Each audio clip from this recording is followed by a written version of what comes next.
Summer holidays வந்தாச்சு, நம்ம GT Holidays வந்தாச்சு. GT Holidays, South India's #1 travel brand. பழைய நகையை கொடுத்து White 11 monthsல அதே அடைக்கு புது நகையை எடுத்துக்கோங்க. எக்ஸ்ட்ராவா ₹1 தர வேண்டாம். Magic old gold exchange.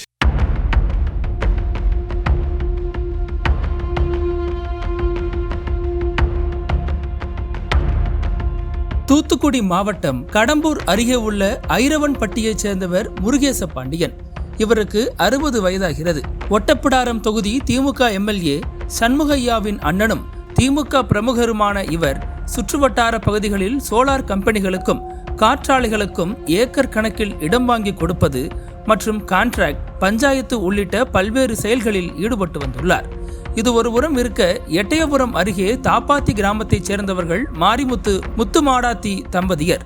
இவர்களுக்கு சொந்தமாக சிலோன் காலனி பகுதியில் சுமார் 5 ஏக்கர் விவசாய நிலம் உள்ளது.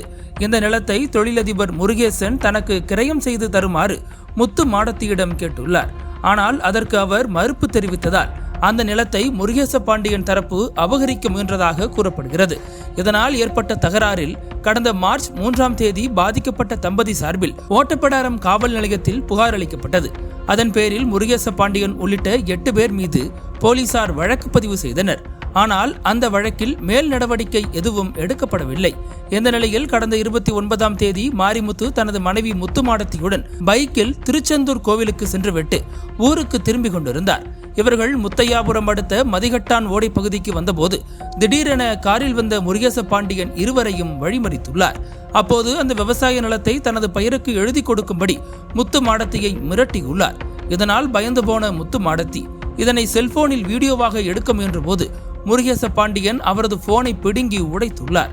அத்தோடு மட்டுமல்லாமல், நிலத்தை கேட்டால் கொடுக்க மாட்டியா, உன்னை என்ன செய்றேன் பார் என முத்து மாடத்தியிடம் கொலை மிரட்டல் விடுத்ததாக கூறப்படுகிறது. இது தொடர்பாக முத்துமாடத்தி முத்தையாபுரம் காவல் நிலையத்தில் புகார் அளித்தார். அந்த புகாரின் பெயரில் 5 பிரிவுகளின் கீழ் வழக்கு பதிவு செய்த போலீசார் முருகேச பாண்டியனை அதிரடியாக கைது செய்து சிறையில் அடைத்தனர்.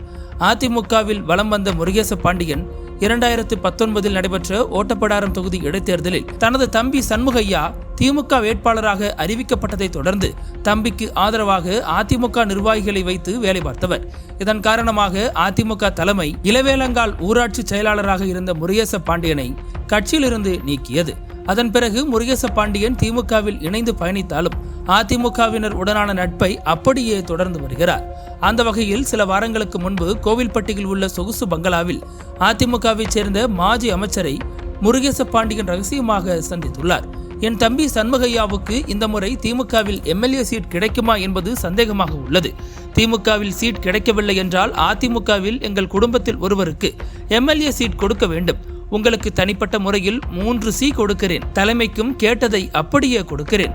ஓட்டப்பிடாரம் தொகுதியில் தேர்தல் செலவு முழுவதும் நானே பார்த்துக் கொள்கிறேன். எனக்கு சீட் மட்டும் வாங்கி தாருங்கள் என டீல் பேசினாராம். இந்த தகவல் மெல்ல மெல்ல வெளியில் கசிந்து திமுக தலைமைக்கு சென்றது. இந்த சூழலில் பெண் ஒருவர் அளித்த புகார் தொடர்பாக முருகேச பாண்டியன் அதிரடியாக கைது செய்யப்பட்டிருப்பது மாவட்ட அரசியலில் பல சந்தேகங்களையும் அதிர்வலைகளையும் ஏற்படுத்தியுள்ளது. அனல் பறக்கும் செய்திகளை அப்டேட் செய்து கொள்ள நக்கீரன் களத்தை இப்பவே சப்ஸ்கிரைப் பண்ணுங்க.